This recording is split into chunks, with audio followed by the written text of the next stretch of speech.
That's a nice shot. Michael Flugmacher runs a small plumbing company in Berlin that relies on quick deliveries to customers. His employees use small diesel vans to get around. He says he'd like to use greener vehicles, but right now that's not feasible. For a small firm like ours, we can't afford to keep replacing our vehicles.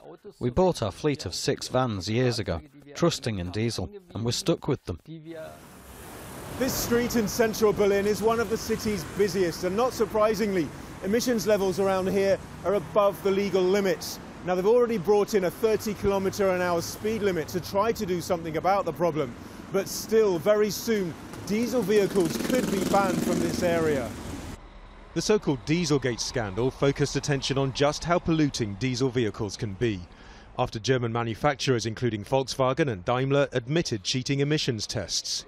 The government's promised to make the automakers pay for retrofitting, in other words installing hardware to reduce emissions.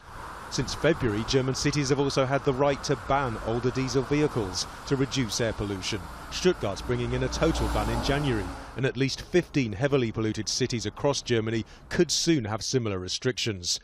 But the German government says in other places it needn't come to that. The European Union's accepted limit of nitrogen dioxide, or NO2 emissions, is 40 micrograms per cubic metre. But under the proposed changes, places where the level exceeds that but doesn't go above 50 micrograms would be exempt from diesel bans. What also cities do is they modernize buses and transport system at the moment quite intensively. You can improve going by bike. You can also say, we have an area in our town where we will have no traffic at all. That's not nearly enough for campaigners who are currently suing dozens of municipalities over their failure to act. They say the government's plan, based on localised exemptions, will leave drivers confused and do nothing to improve air quality. We have now more than 30,000 premature deaths in Germany alone, and alone due to the high NO2 concentration.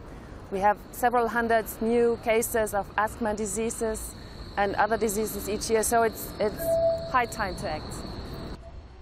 For small businesses like Michael's, there might be exemptions on what type of vehicles are banned. But whether changing the law will do anything to make city centres healthier is far from clear. Nadim, Al Jazeera, Berlin.